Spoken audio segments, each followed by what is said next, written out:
Assalamualaikum warahmatullahi wabarakatuh. Perkenalkan, kami dari kelompok 3 akan menjelaskan hasil implementasi CVSS.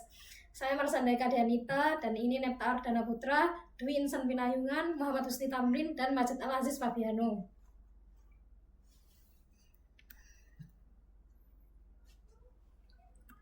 Selanjutnya akan dijelaskan oleh Fabiano.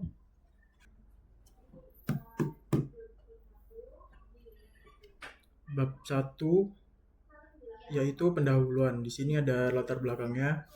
Dalam era digital yang semakin kompleks, keamanan sistem informasi sangat penting. Serangan siber, eksploitasi kerentanan, dan penyalahgunaan data adalah contoh ancaman sistem komputer yang semakin kompleks dan sulit dideteksi.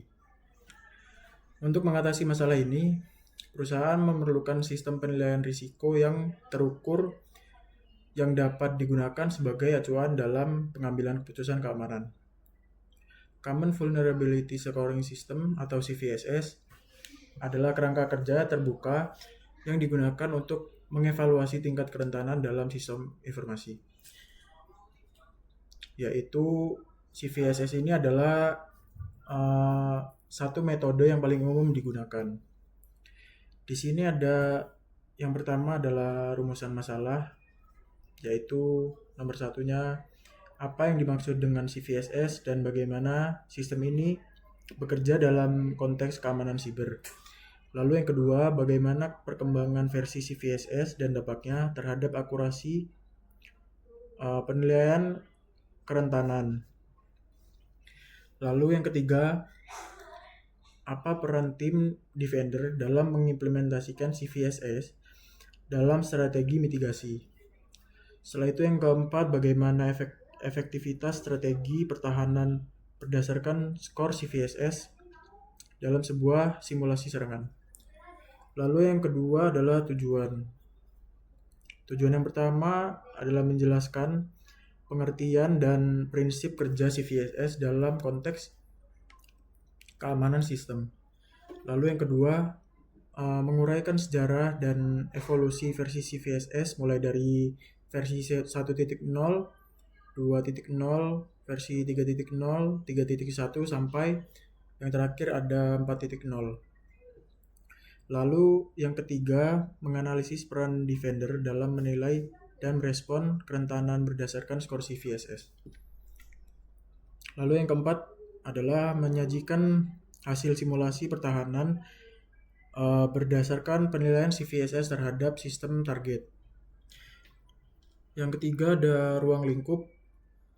Yang pertama, pembahasan teoritis mengenai CVSS dan komponennya. Lalu yang kedua, analisis peran tim defender dalam konteks penilaian dan mitigasi kerentanan. Yang ketiga, simulasi terbatas terhadap sistem target untuk melihat penerapan CVSS dalam strategi pertahanan. Lalu yang keempat, studi kasus keamanan yang diklasifikasikan berdasarkan skor CVSS. Lalu yang kelima, fokus pada penerapan CVSS versi 4.0 sebagai versi terbaru yang digunakan secara luas. Lalu yang terakhir ada metodologi pelaksanaan. Metodologi pelaksanaan di sini ada 4, yaitu yang pertama studi literatur dari sumber-sumber primer seperti dokumentasi resmi CVSS, jurnal ilmiah, dan laporan keamanan. Lalu yang kedua, simulasi serangan siber terbatas pada sistem uji yang dikonfigurasi untuk tujuan pembelajaran dan evaluasi. Lalu yang ketiga ada analisis deskriptif terhadap hasil evaluasi berdasarkan skor CVSS dan strategi pertahanan yang diterapkan. Lalu yang keempat ada dokumentasi dan evaluasi melalui log system. Tangkap di sini melalui log system, tangkapan layar atau screenshot, serta penilaian efektivitas mitigasi. Baik, di sini saya akan melanjutkan bab 2 yaitu tentang studi literatur. Yang pertama di sini ada pengertian CVSS. CVSS sendiri adalah standar untuk mengukur sebuah keparahan dari perangkat lunak. yaitu dengan menilai 3 hal. Sifat dasar kelemahan sendiri misalnya seberapa mudah dieksploitasi faktor faktor waktu, apakah sudah ada cara menyerang atau perbaikan, dan faktor lingkungan seberapa penting sistem yang terpengaruh. Dari situ keluar skor 10 sampai 0 sampai 10 dan semua detailnya diringkas jadi vektor CWS agar gampang dibagi. Untuk yang kedua yaitu ada evolusi. Untuk evolusinya sendiri yaitu pada evolusi 1.0 itu komponen utamanya ada access vector, access complexity, dan authentication. Nah, setiap komponen utama itu memiliki value masing-masing. Untuk access vector yaitu menilai dari mana serangan dapat dilakukan, seperti melalui jaringan atau perangkat. Untuk access complexity yaitu menilai seberapa sulit serangan dilakukan atau semakin mudah atau semakin berisiko terhadap serangan tersebut. Untuk authentication-nya yaitu menilai apakah serangan memerlukan login terlebih dahulu atau tidak. Untuk tambahannya yaitu ada menambahkan faktor waktu seperti apakah ada alat yang digunakan untuk melakukan serangan atau sudah ada perbaikan. Yaitu terus ada menyesuaikan risiko berdasarkan lingkungan sistem tertentu, misalnya jika sistem tersebut sangat penting bagi bisnis. Untuk kelebihannya yaitu memberikan metode awal untuk menilai risiko keamanan secara standar. Lalu untuk yang kedua, evolusi CVSS pada 2.0. Untuk pembaruannya yaitu terletak pada akses vektor dengan membandingkan serangan dari jaringan internet, jaringan lokal, atau jaringan perangkat. Yaitu artinya memberikan fleksibilitas dalam menyesuaikan skor risiko berdasarkan kondisi spesifik seperti waktu serangan atau lingkungan sistem yang berbeda. Untuk kelebihannya yaitu memberikan angka risiko yaitu 0 sampai 10 sehingga memudahkan organisasi dalam menentukan masalah keamanan mana yang harus berbagi tahu. Untuk CVSS F3 yaitu pembaruan utamanya pada privilege required, yaitu apakah penyerang perlu memiliki akses khusus untuk melakukan serangan. Terus menambahkan user interaction, yaitu apakah serangan memerlukan pengguna untuk melakukan sesuatu seperti membuka file atau klik. Lalu menambahkan scope, yaitu apakah serangan hanya berdampak pada bagian sistem yang diserang atau menyebar ke sistem lain. Untuk kelebihannya yaitu penilaiannya lebih akurat dan detail sehingga menciptakan situasi serangan yang lebih realistis. Kedua yaitu memudahkan organisasi dalam memfokuskan perbaikan pada risiko yang benar-benar berdampak besar. Yang keempat yaitu ada CVSS F3.0 jadi 3.1 dengan penyempurnaan beberapa istilah dan parameter diperjelas sehingga lebih mudah dipahami. Dia juga memberikan opsi lebih banyak untuk menyesuaikan risiko agar lebih relevan dengan kebutuhan bisnis. Misalnya jika sistem terancam sangat penting. Untuk kelebihannya yaitu transparansi penuh dalam proses penilaian, yaitu agar semua faktor yang digunakan dapat dilihat dan dipahami. Terus yaitu ada CVSS F4.0 yaitu pembaruan barunya terletak pada threat metric seperti apakah serangan sudah aktif digunakan di dunia nyata atau baru sekedar teori. Menambahkan supplemental metric yaitu kayak pada keselamatan manusia, apakah serangan dapat dilakukan secara otomatis. Lebih fokus pada situasi nyata dengan penyesuaian lebih fleksibel untuk kondisi sistem yang berbeda. Untuk kelebihannya yaitu memudahkan tim keamanan fokus pada kerendahan yang sudah aktif digunakan oleh penyerang. Nah, itu tadi adalah spesifik masing-masing versi CVSS. Lalu untuk dampak positifnya yaitu standarisasi penilaian menggantikan metode subjek dengan kerangka struktur memungkinkan perbandingan objek antara kerentanan. Dasar pengembangan versi selanjutnya yaitu fondasi untuk CVSS 2.0 sampai 3.1 yang lebih akurat dan komprehensif. Peningkatan kesadaran keamanannya yaitu konsep penilaian risiko berbasis metrik ke industri TI mendorong organisasi untuk memprioritaskan mitigasi kerentanan. Untuk 2.0 dampak positifnya yaitu standarisasi penilaian kerentanan yang menyediakan metode yang konsisten dan standarisasi untuk menilai tingkat keparahan kerentanan keamanan sehingga memudahkan organisasi dalam memahami dan membandingkan risiko dari berbagai kerentanan. Terus ada prioritas penanganan dengan skor numerik yang jelas 0-10. CVSS F2.0 membantu organisasi memprioritaskan kerentanan mana yang perlu segera ditangani berdasarkan tingkat keparahan sehingga sumber daya keamanan dapat dialokasikan secara efektif. Untuk fleksibilitasnya yaitu metrik temporal dan environmental memungkinkan skor yang disesuaikan dengan kondisi nyata di lapangan dan konteks lingkungan organisasi sehingga hasil penelitiannya lebih relevan dan akurat. Yaitu mendukung keputusan manajemen risiko dari CVSS 2.0 menjadi alat bantu yang penting dalam proses manajemen risiko keamanan informasi dan pengambilan keputusan dalam menentukan strategi mitigasi kerentanan. Untuk pengamatan luas lingkungan industri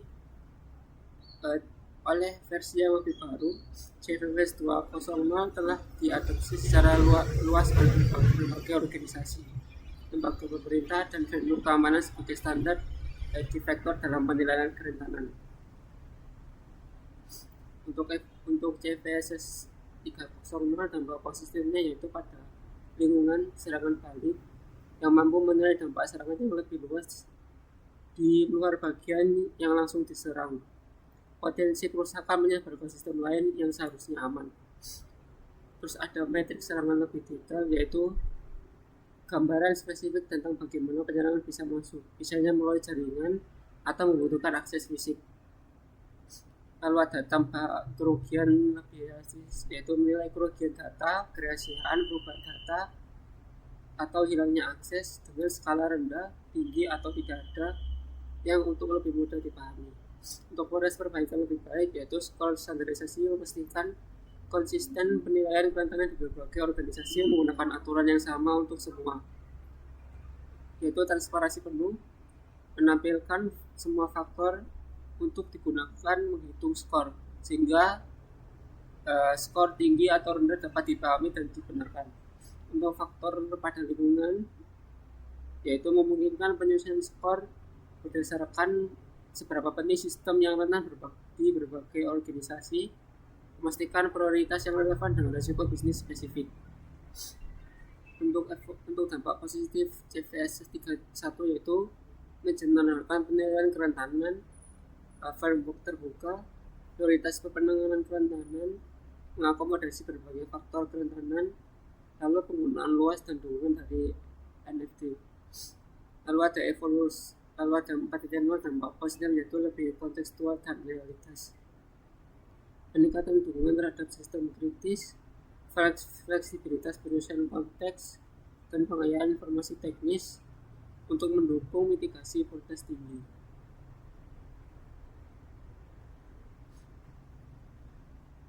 Untuk selanjutnya akan dijelaskan anggota kelompok. Menjelaskan melalui laporan yang dimana ini adalah penambahan dari kekurangan yang ada di sebelumnya yang belum masuk di PPT. Untuk penjelasannya ada beberapa poin yang dimana itu ada penerapan CVSS dalam keamanan sistem, yang dimana ini mengimplementasikan CVSS dalam manajemen kerentanan.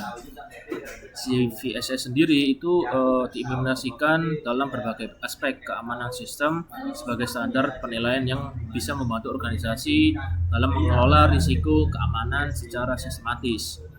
Kemudian penerapan CVSS sendiri itu mencakup beberapa area kunci. Yang pertama ada sistem manajemen kerentanan terpusat, di mana integrasi dengan vulnerability scanner seperti Nessus, OpenVAS, dan Koalisi. Kemudian ada database kerentanan seperti National Vulnerability Database atau NVD yang menggunakan CVSS sebagai standar penilaian. Kemudian ada Security Information and Event Management atau SIEM, sistem yang merelasikan skor CVSS sendiri dengan aktivitas pada jaringan. Kemudian ada proses patch management. Di sini prioritasi patch berdasarkan skor CVSS untuk mengoptimalkan alokasi sumber daya. Kemudian penetapan service level agreement. Di sini berdasarkan kategori risiko dari CVSS. Kemudian ada otomatisasi deployment patch untuk kerentanan dengan skor kritikal dengan skor 9 sampai 10. Kemudian kita masuk ke bagian integrasi dalam Security Operation Center atau SOC. SOC sendiri menggunakan CVSS sebagai salah satu indikator utama dalam threat intelligence dan incident response. Kemudian untuk threat intelligence sendiri itu memiliki beberapa poin yang di mana korelasi skor CVSS dengan indikator of compromission. Kemudian ada prioritasasi monitoring berdasarkan kerentanan dengan skor tinggi yang bisa terdeteksi dalam infrastruktur pada sistem. Kemudian ada pembuatan early warning pada sistem yang gunanya untuk melihat kerentanan baru dengan skor kritikal yang ada. Kemudian masuk ke incident response. Di sini eskalasi otomatis untuk insiden yang melibatkan eksploitasi kerentanan dengan skor CVSS yang tinggi. Kemudian ada penentuan several level incident berdasarkan kombinasi CVSS, skor, dan business impact. Kemudian kita masuk ke compliance dan audit keamanan. Dan di CVSS sendiri ini berperan sangat penting dalam memenuhi standar compliance dan audit keamanan. Di sini ada 2 poin. Yang pertama itu ada regulatory compliance. Kemudian ada PCI DSS. Di sini gunanya untuk menggunakan CVSS untuk vulnerability scanning requirement. Kemudian ada ISO 27001. Di sini mengimplementasikan dalam risk assessment dan treatment process. Kemudian ada NIST Cyber Security Framework. Di sini bisa mengintegrasi dalam fungsi identify, protect, dan respond. Kemudian ada audit trail. Di sini ada dokumentasi systematic approach dalam vulnerability assessment. Kemudian ada justifikasi risk assessment acceptance untuk kerentanan dengan skor yang rendah. Kemudian ada evidence untuk continuous monitoring and improvement program. Kemudian masuk ke bagian poin peran defender dalam penilaian mitigasi kerentanan. Di sini ada tugas dan tanggung jawab sebagai defender. Untuk contoh pertama ada security analyst. Di sini melakukan vulnerability assessment menggunakan CVSS framework, kemudian menganalisis temporal metric untuk menentukan urgensi level dan menyesuaikan environmental metric sesuai dengan konteks organisasi. Kemudian masuk ke sistem administrator. Di sini ada implementasi patch dan update berdasarkan prioritas CVSS, kemudian konfigurasi sistem untuk mengurangi attack surface dan monitoring sistem untuk early detection of exploitation attempt. Kemudian ada security engineer. Di sini ada beberapa poin yang dimana ada desain dan implementasi security control berdasarkan analisis CVSS. Kemudian yang kedua ada pengembangan automate response mechanism untuk high score vulnerability. Kemudian yang ketiga ada integration testing untuk memastikan patch tidak mengganggu bisnis operator yang ada atau yang berjalan. Kemudian masuk ke bagian strategi mitigasi berdasarkan skor CVSS. Di sini untuk kerentanan itu ada di 9 sampai 10 emergency response. Di sini immediate patching dalam 24 sampai 72 jam. Kemudian temporary isolation of affected system jika patch belum tersedia. Kemudian enhance monitoring dan logging untuk deteksi attempt. Kemudian ada communication ke senior management dan ke stakeholders. Kemudian untuk yang tinggi di poin 7 sampai 8,9 di sini menggunakan priority handling yang dimana batching dalam 1 sampai 2 minggu. Kemudian implementation of compensating control. Kemudian ada regulasi vulnerability scanning untuk monitoring. Kemudian ada risk assessment untuk business impact analysis. Kemudian untuk yang di medium ini ada di 4 sampai 6,9. Ini bisa masuk ke schedule remediation. Di sini patching dalam monthly maintenance Windows, kemudian evaluation of cost benefit untuk remediation effort, kemudian memonitoring trend untuk potential escalation. Kemudian ada documentation untuk future revenge. Kemudian untuk yang low itu masuk ke bagian 0,1 sampai 3,9. Di sini risk acceptance. Kemudian ada quarterly review untuk status change, kemudian basic monitoring tanpa active remediation, kemudian dokumentasi of risk assessment decision, kemudian periodic assessment berdasarkan trade landscape change. Kemudian kita masuk ke collaboration dan komunikasi, di mana ada internal stakeholder yang berisi tentang regular reporting kepada manajemen tentang vulnerability status, kemudian coordination dengan IT operation untuk schedule maintenance Windows, kemudian ada training dan awareness untuk development team tentang secure coding practice, kemudian ada scroll fungsional collaboration untuk business continue planning. Kemudian ada external stakeholder, di mana ada berisi tentang informasi sharing dengan industri peers melalui trade intelligence platform. Kemudian mengkoordinasi dengan vendor untuk patch availability dan timeline. Kemudian ada participation dalam security community untuk best practice sharing. Kemudian ada regulation reporting sesuai dengan compliance requirement. Kemudian kita masuk ke studi case dalam kerentanan berdasarkan skor CVSS. Nah, saya lebih ke arah tim kami menemukan beberapa studi case yang ada. Jadi saya menggunakan salah satu studi case saja yang menurut saya penting, yang dimana kita ambil yang di bagian kasus kedua, yaitu Heartbleed CFA 2014 sampai 160 CVSS dengan skor 7,5, yang dimana background ini Heartbleed adalah kerentanan dalam OpenSSL yang memungkinkan penyerang membaca memori dari server, kemudian berpotensi mengekspos private key dan sensitive data. Di sini saya menggunakan analisis CVSS versi 2.0, yang dimana ada akses vektor atau AVI network, kemudian dapat diaksesasi melalui jaringan. Kemudian ada akses complexity atau AC, ini masuk ke low dan ini mudah dieksploitasi. Kemudian kita masuk ke autentikasi, yang dimana ini non atau tidak ada, jadi ini tidak memerlukan autentikasi. Kemudian ada confidentiality impact, dan ini masuk ke vertikal, dan ini bisa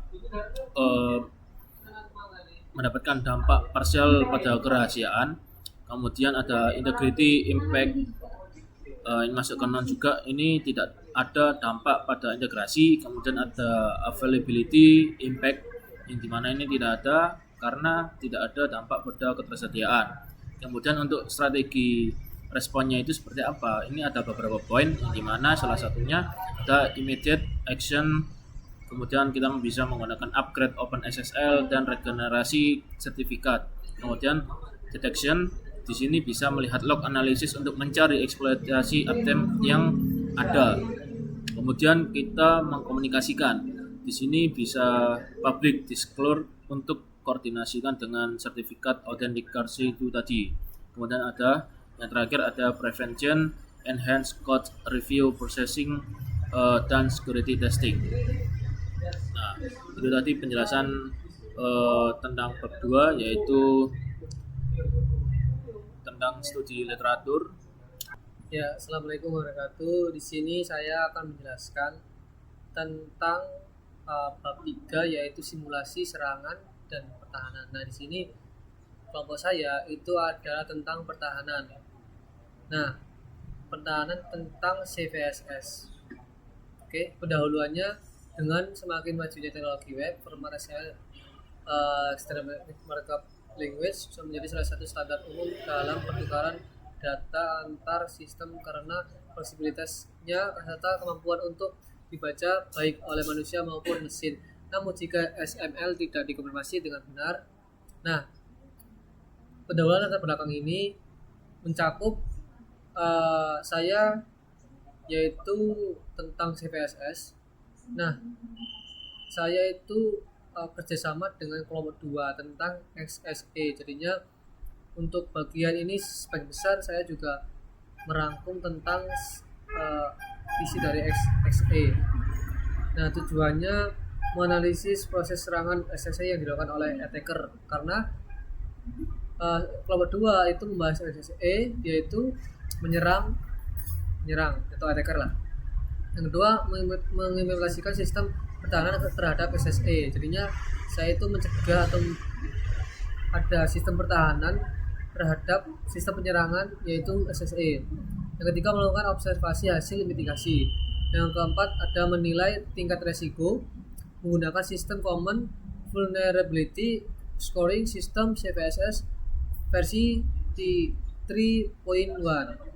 Oke, selanjutnya. Nah, di sini ada beberapa poin. Di sini ada 2. Di sini ada implementasi pertahanan. Yang pertama, lingkungan simulasi. Di sini lingkungan simulasi digunakan untuk menguji efektivitas strategi pertahanan terhadap serangan SML yaitu SSC tadi. Komponennya yaitu ada 4. Yaitu pertama, target aplikasinya, yaitu sebuah aplikasi web sederhana yang memiliki fitur unggahan file avatar dengan format SVG. Karena kelompok 2 yaitu tentang SSE itu mereka mau menyerang suatu website atau isinya itu artikel. Nah, mereka itu menyerang ke arah gambar. Jadinya kayak gambar aslinya di website itu akan diserang oleh SSE menjadi gambar orang lain, atau misal kayak gambar foto kita, terus si attacker ini atau SSE itu menyerang dengan ke arah gambar itu mengganti foto orang lain seperti itu. Jadinya kelompok kami itu mencegah bagaimana kelompok SSE itu menyerang gitu. Yang kedua, komponennya teknologi backhand yaitu menggunakan parser XML, Apache Basic, Java yang digunakan untuk merender file SVG. Ketiga, file uji. Jadinya file SVG berisi payload SSE yang mencoba mengakses file sistem server yaitu ini hostname-nya ya. Jadinya kayak itu gimana caranya mencegah biar mereka itu tidak bisa masuk ke sistem. Nah, di situ ada skalanya juga, kayak skala kerentanannya bagaimana nanti mungkin dibahas nanti ya. Nah, terus yang digunakan yang pertama ada Visual Code, ada Burst Suite, 3 ada browser dengan fitur Impact Element, yang keempat sistem log monitoring atau CM. Nah, selanjutnya strategi pertahanan. Di sini ada lingkungan simulasi untuk menguji efektivitas strategi. Nah, langsung saja ya. Di sini ada komponen-komponennya. Yang pertama, target aplikasi. Sebuah aplikasi web sederhana memiliki fitur unggahan file avatar dengan format JPG. Mungkin hampir sama dengan simulasi ya. Mungkin hampir sama. Nah, mungkin saya akan jelaskan sebagian besar kayak poin-poin tadi itu di Google Doc kami. Nah, di sini latar belakangnya ada, tujuannya ada, di sini ada kayak tadi apa aja strateginya. Yang pertama itu mungkin tadi ada yang salah ya. Jadinya yang pertama itu strategi pertahanan dari kami itu menonaktifkan entitas eksternal pada parser XML.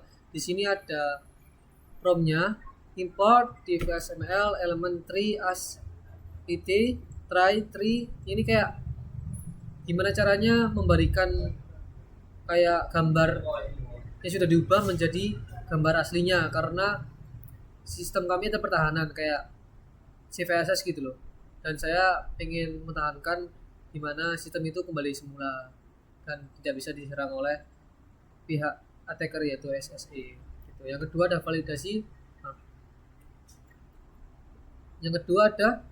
validasi isi file SFG, jadinya kayak diunggah, pengguna diperiksa secara otomatis kayak apakah mengandung tag doctype atau entity. Yang kedua ada file yang mencurigakan langsung ditolak sebelum diproses. Yang ketiga adalah validator tambahan dapat digunakan seperti XSD, skena atau library XML untuk phishing aman. Yang ketiga gunakan proses XML aman, jadinya kayak diperkuat kayak menggunakan Python gitu loh, mencegah parsing XML berbahaya menggunakan Python. Yang kedua ada syntax S atau SAX dengan fitur disallow doctype di Java. Kan kebanyakan orang kan menggunakan Python, tapi di sini kita juga menggunakan Java juga, banyak banget kayak Java, Python gitu loh, bahasa pemrogramannya.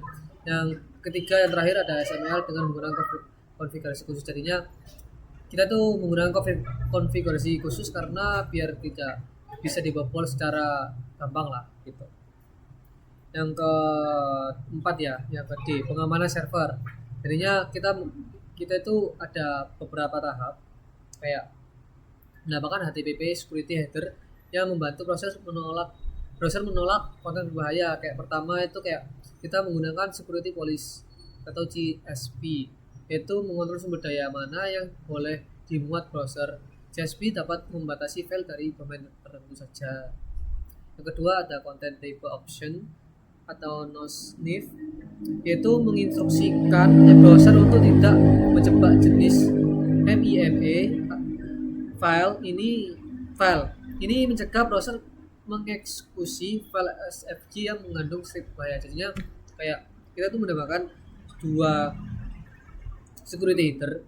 Biar apa? Biar mereka tidak gampang masuk dan mengubah file tersebut gitu loh. Jadinya kayak pertama ada doctype, di sini ada security headernya ada dua gitu. Nah yang terakhir itu ada logging and monitoring. Jadinya ada 3. Semua aktivitas unggah file dicatat dalam log. Jadinya kayak ada yang masuk kayak pihak SSE itu pasti ada IP-nya, ada waktunya, ada jenis filenya itu yang diupload. Dia aktivitas yang mereka lakukan itu akan dicatat dan gampang kami kayak lihat aktivitasnya lah di mana gitu, biar bisa kami log dianya di mana gitu. Yang kedua implementasi sistem pemantauan berbasis SAM untuk mendeteksi anomali atau percobaan unggah. Jadinya kayak kita itu mendeteksi apakah ada anomali, apakah BSSE itu tiba-tiba masuk terus kayak tiba-tiba server down atau bagaimana gitu. Nah ketiga log penting disimpan untuk analisis forensik jika terjadi insiden, kayak misal mereka sudah masuk kebobolan, jangan sampai tapi ya itu pasti ada kayak analisis mereka masuk menggunakan apa, bagaimana caranya, jam berapa, jadi itu masuk ke analisis kami gitu. Seperti itu. Nah selanjutnya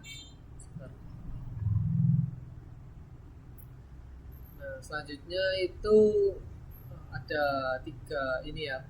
Yang pertama yang ini hasil observasi setelah penerapan pertahanan. Mungkin ada salah kata ya. Sebelum mungkin. Nah di sini sebelum ini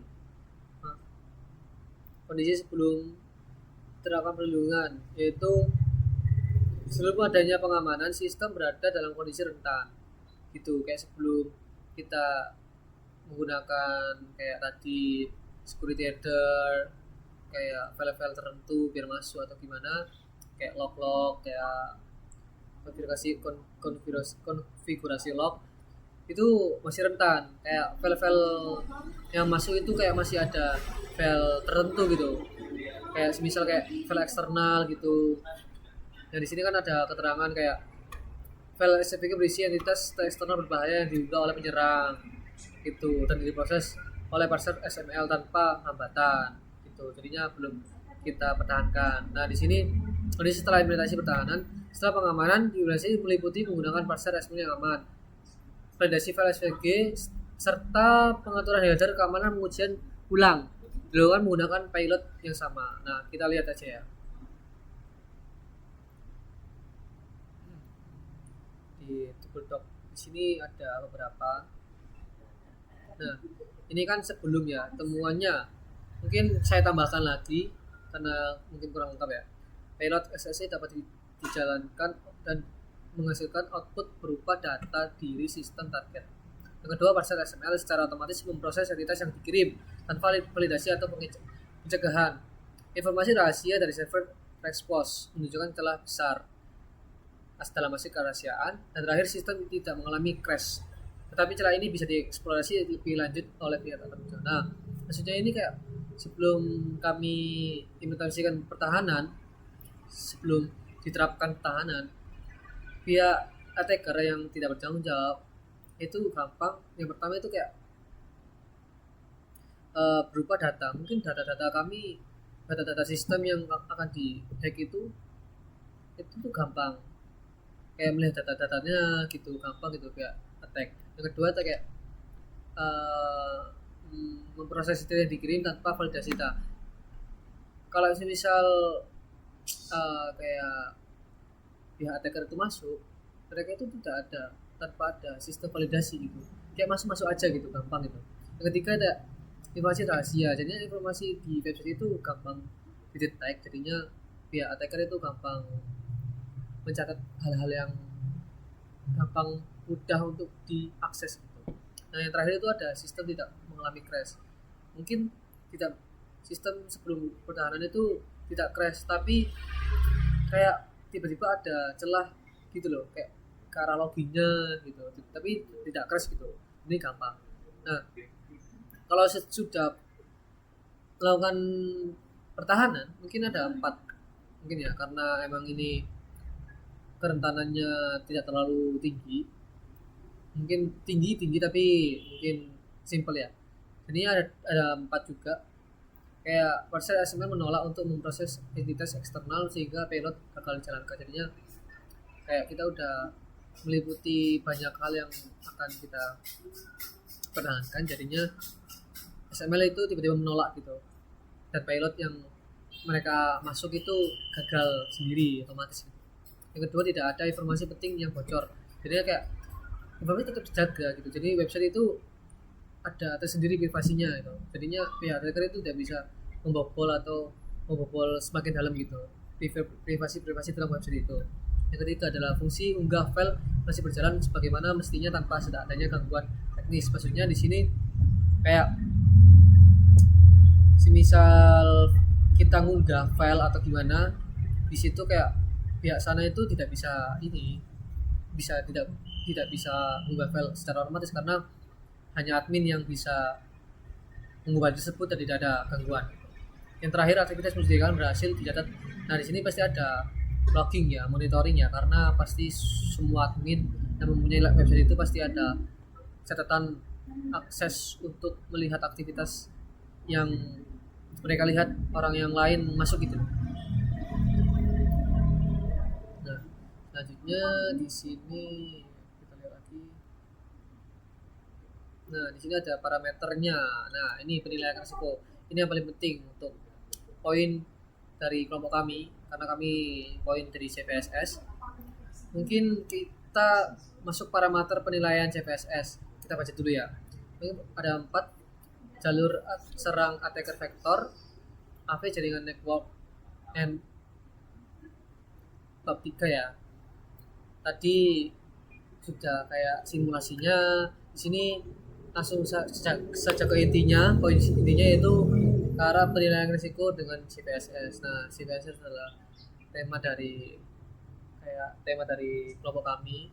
Di sini ada beberapa poin terhadap CVSS untuk tadi kayak insiden tadi, yaitu ya kelompok 2 menggunakan attacker di bagian XSE gitu.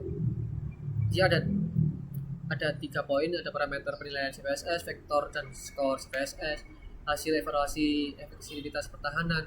Di sini pertama kita bahas parameter penilaian CVSS. Ada 4 jalur serangan attack, jalur serangan attack vektor atau IV, jaringan network atau N. Kedua, tingkat kerumitan serangan attack, tingkat kerumitannya ya disingkat menjadi AC. Rendahnya atau low. Nah, rendah ini rendah ya, low. Terus ketika ada akses yang dibutuhkan yaitu PR tidak ada. Di sini keempat, interaksi penggunaan user interaction atau UI dibutuhkan. Oke, kita langsung masuk ke bagian itu parameternya. Di sini ada parameter bagaimana kita menilai keparahannya. Nah, ada beberapa nilai ya. Ada beberapa faktor. Di sini ada untuk yang AV itu masuknya ke jaringan network. Kayak penyerangan bisa menyerangkan serangan dari mana saja di internet tanpa harus berada di lokasi fisik sistem. Oke, yang kedua ada tingkat kerumitan yaitu tadi AC. Di sini low. Serangan ini sangat mudah dilakukan, tidak butuh keahlian tinggi atau kondisi yang sulit karena memang untuk attacker tersendiri mereka juga gampang banget, tidak ada keahlian tersebut karena cuma hal simple gitu lah. Yang ketiga ada hak akses yang dibutuhkan atau privilege request yaitu PR tidak ada, aman. Jadi tidak perlu username atau password, jadinya gampang gitu loh, nggak usah username password, tinggal masuk aja gitu ke arah website tersebut. Yang keempat, interaksi pengguna atau UI dibutuhkan, pastinya dibutuhkan ya. Satu-satunya atau rem dalam misalnya ini seorang admin atau pengguna yang sah harus membuka file yang sudah disusupi agar serangan bisa berjalan. Jadinya kayak kita tuh membutuhkan UI karena untuk itu kita juga harus membutuhkan rem biar orang lain tidak semena-mena masuk ke dalam situ dan mengunggah file gitu. Pasti ada kayak batasnya lah. Di sini ada yang kedua, di sini ada vektor dan skor CVSS. Nah, mungkin ini langsung ke ini ya, penjelasannya ya. Ada beberapa rumus lah. Hitung base score akhir.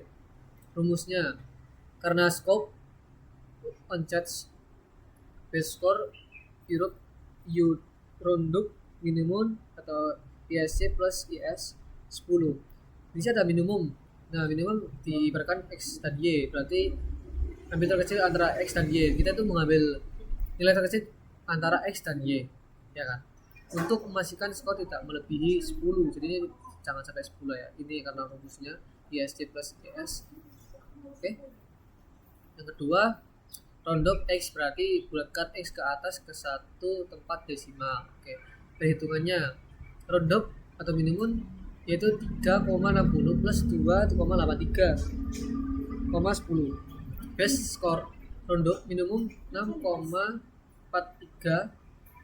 Nah, ini hasil ini dari 6,43 ya.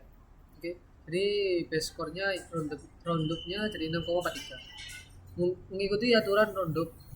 Mengikuti aturan CVSS ya versi 3.1. Roundup 6,43 akan menghasilkan 7,5. Alasannya hasil 7,5 ini diperoleh karena kombinasi kemudahan eksplorasi yang tinggi. ES-nya yang awalnya 2,83 dan dapat yang disignifikan pada kerahasiaan IS-nya awalnya dari 3,60 meskipun UI-R-nya ada bobot dari AV, N, AC, L, PR, N, dan C, H secara kumulatif mendorong skor ke kategori high severity. Jadi mungkin angka itu berasal dari mana angka berasal? Langkah pertama identifikasi dan tentukan nilai numerik. Jadi ini nilai numeriknya ya. AP-nya 0,85 awalnya, AC-nya low 0,77, PR-nya non 0,85. Di sini udah kekurangannya ya. Oke. Tadinya metriknya non 0,00. Nah, kedua hitung eksplorasi scope score atau ES. Jadinya skor mengukur beberapa mudah kerentanan ini dapat dieksplorasi semakin tinggi angkanya semakin mudah. Jadi rumusnya ada ES sama dengan 8,22 dikali AV dikali AC dikali PR dikali UI. Perhitungannya ES sama dengan 8,22 sama dikali 0,85 dikali 0,77 dikali 0,5 dikali 0,62 ES-nya jadinya ES 8,22 dikali 0,3445 ES sama dengan 2,83. Kenapa? Ini dari mana? Dari sini, tabel ini. Oke. Nah, alasan angka ini tinggi karena faktor seperti AP, N, serangan jaringan, AC, T2L kompleksitasnya rendah dan PR T2N tanpa hak akses memberikan bobot besar. UI T2R interaksi menggunakan diperlukan sedikit menurunkan skor tetapi tidak signifikan. Nah, ketika hitung impact subscore-nya ISC-nya. Oke, langsung saja tahap pertama hitung impact-nya. Rumusnya ISC base sama dengan 1. Ini bak kurung lagi 1 min C kali 1 min 1 kali 1 min A. Perhitungannya ISC base 1 dikurangi ini ya tadi ya. 1 min 0,56 kali 1 min 0,00 kali 1 min 0,00. ISC-nya base hasilnya ini ya 0,1 dikurangi 0,44 kali 1 ISC base-nya 1 min 0,44 ISC base-nya menjadi 0,56. Alasannya kenapa 0,56? Karena hanya C yang memiliki dampak tinggi yaitu 0,56. Sementara integrity dan availability tidak berdampak 0,00 ISC base langsung. Mereplifikasi nilai konfigurasi ini menunjukkan fokus dampak penetapan ini pada kebocoran data. Tahap 2, hitung impact subscore penuh ISC berdasarkan scope. Karena scope Anda adalah unchanged S dengan U. Rumus yang digunakan berbeda daripada jika scope change. Rumus untuk S maaf tadi ada kesalahan sinyal. Langsung saya lanjutkan tahap 2-nya itu impact subscore penuh ISC berdasarkan scope. Jadinya rumusnya langsung aja untuk S T2U T2 ISC yaitu 6,42 dikali ISC base. Perhitungannya ISC sama dengan 6,42 dikali 0,56 tadi hasil 5,6 tadi yang tadi. Jadi ISC-nya adalah 3,60. Alasannya faktor 6,42 menskalakan ISC base untuk masuk ke rentang skor akhir. Karena ini menunjukkan bahwa dampak pada kerahasiaan signifikan, tetapi karena lingkupnya tidak berubah, bobotnya sedikit berbeda daripada jika serangan bisa meluas. Oke. Nah, di sini masuk. Ntar kita lanjut aja. Oke, belum. Oke. Nah, di sini ada nilai-nilai numerik yang ini hasil dari pertama konsensus dari riset ahli. CVSS dikembangkan melalui proses kolaboratif yang melibatkan ahli keamanan siber berbagai industri dan organisasi. Lanjut, tujuan adalah menciptakan sistem penilaian yang konsisten dan dapat diulang di berbagai kerentanan dan lingkungan, sehingga skor 7,5 ini ya tadi saya tetapkan yaitu ke arah kayak resiko penilaian resikonya yaitu 7,5 di satu tempat berarti hal yang sama di tempat lain gitu. Nah, kedua pemetaan kualitas dan kuantitas. Setiap pilihan kualitas misal attack vector, network, configurability, yaitu height, kita kan nilai numerik spesifik. Angka ini dirancang untuk mencerminkan tingkat keparahan relatif dari setiap atribut. Misalnya kayak attack vector networknya 0,85 memiliki nilai tertinggi karena serangan yang dapat dilakukan dari jarak jauh melalui jaringan internet secara inherent lebih mudah diakses dan lebih berbahaya daripada serangan yang memerlukan akses fisik. Jadi attack vectornya, fisiknya 0,20 gitu skornya. Nah, desain matematis untuk skala 0 sampai 10. Angka ini yang pertama angka ini bersama dengan konstanta dalam rumus seperti 8,22 atau 0,42 dirancang ketika dimasukkan ke dalam persamaan CVSS, skor akhir selalu berada dalam rentan 0,0 sehingga 10 hasilnya.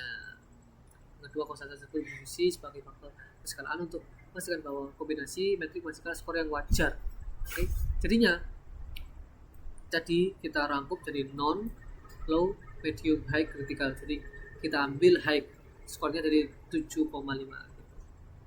Perbaikan berulang, jadinya kayak CVSS setelah mengalami beberapa revisi tadi kayak versi 2, versi 3.0, versi 3.1, dan sekarang versi 4.0 itu. Nah, yang kedua, nilai-nilai di versi 3.1 adalah hasil dari perbaikan dan klarifikasi dari versi sebelumnya. Dan kami menggunakan versi 3.1. Nah, hasilnya di sini. Hasil evaluasi efektivitas pertahanan. Evaluasi efektivitas pertahanan ya.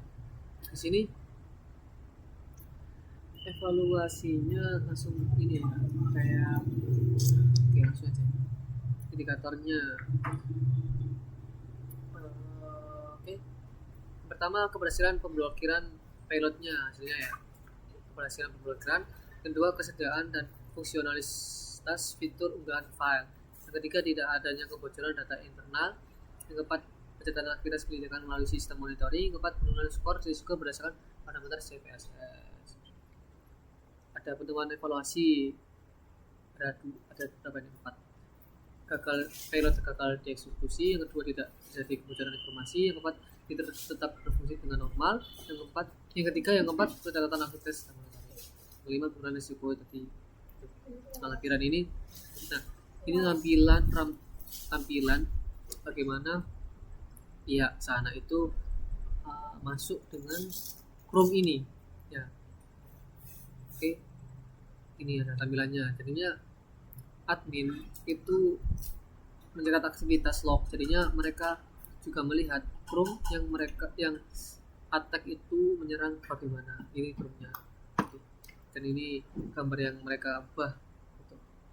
Tangkapan layar sebelum dan sesudah tangkapan layar. Oke, ini log percobaan evaluasi. Oke, ini log percobaannya yang mereka lakukan. Upload received avatar, detect it is not. Oke. Selanjutnya saya akan melanjutkan presentasi dari teman saya, yaitu memasuki bab 4, hasil dan analisis.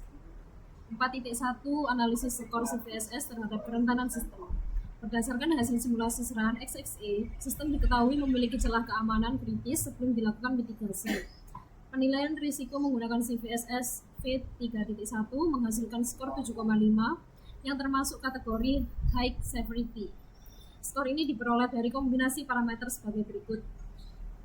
Yang pertama, attack vector network 0,85, serangan dapat dilakukan dari jaringan publik. Yang kedua, attack complexity low 0,77, eksploitasi mudah dilakukan. Yang ketiga, privilege require non 0,85, tidak membutuhkan autentikasi. Yang keempat, user interaction atau UI require 0,62, membutuhkan pengguna membuka file yang dimanipulasi. Selanjutnya, confidentiality impact high 0,56, terjadi kebocoran data. Yang terakhir integrity dan availability impact 0,00, tidak berdampak langsung. Yang kedua, dampak dan risiko berdasarkan kategori CVSS. Secara keseluruhan, kerentanan ini terutama berdampak pada kerahasiaan informasi, tetapi jika dibiarkan terbuka, bisa menjadi jalan masuk untuk serangan berantai atau pivoting yang berdampak pada integritas dan ketersediaan sistem.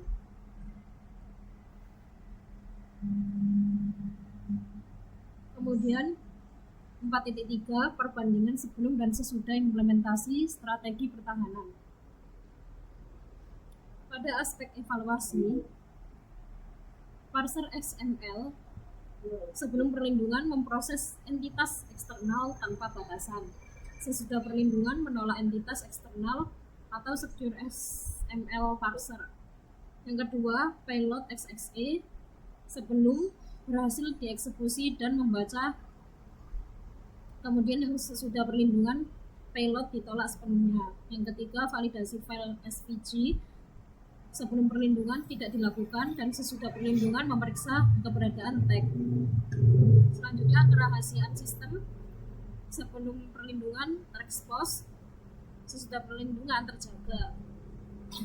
Selanjutnya, fitur unggah file sebelum perlindungan aktif namun tidak aman, sesudah perlindungan tetap aktif dan aman. Selanjutnya, logging dan monitoring.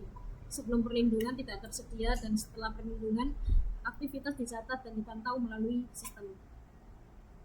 Yang terakhir skor CVSS sebelum perlindungan 7,5 atau high.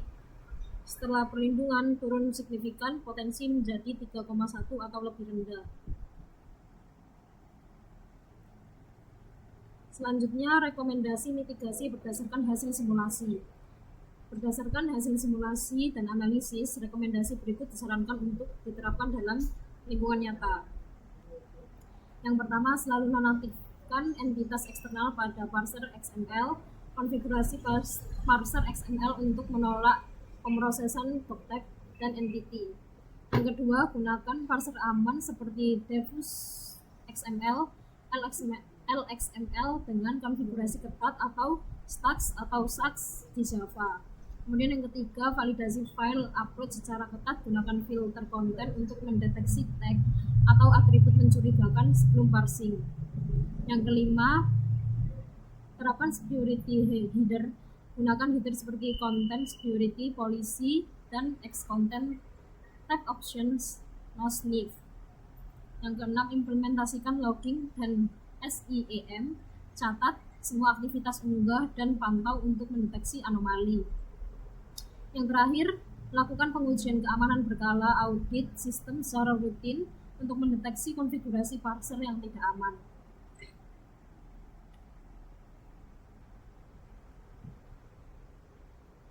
Kemudian peran CVSS dalam strategi keamanan jangka panjang. CVSS atau Common Vulnerability Scoring System memainkan peran penting dalam standarisasi penilaian risiko. Yang kedua, prioritasi perbaikan. Dengan skor CVSS, tim keamanan dapat memprioritaskan penanganan kerentanan berdasarkan tingkat urgensi dan dampaknya. Yang ketiga, evaluasi efektivitas mitigasi, yaitu setelah penerapan mitigasi, skor CVSS dapat dihitung ulang untuk mengukur penurunan tingkat risiko. Yang keempat, komunikasi dan pelaporan. CVSS memudahkan penyampaian informasi risiko kepada pihak manajemen, auditor, atau regulator dalam bahasa yang distandarkan. Yang kelima, perencanaan keamanan jangka panjang. CVSS dapat digunakan sebagai alat dalam pengambilan keputusan strategis terkait kebijakan keamanan sistem, investasi alat proteksi, dan audit keamanan berkala. Kemudian bab 5, kesimpulannya, berdasarkan hasil simulasi serangan XXE, XML, external entities, dan penerapan strategi pertahanan pada sistem, dapat disimpulkan bahwa kerentanan ini memiliki potensi besar dan mengekspos informasi sensitif, termasuk file sistem dan konfigurasi server. Serangan berhasil dilakukan ketika parser XML tidak dikonfigurasi dengan aman, terutama jika entitas eksternal diaktifkan secara default. Setelah dilakukan mitigasi seperti penonaktifan entitas eksternal dan validasi input XML, sistem menjadi jauh lebih aman dan berhasil menolak payload berbahaya.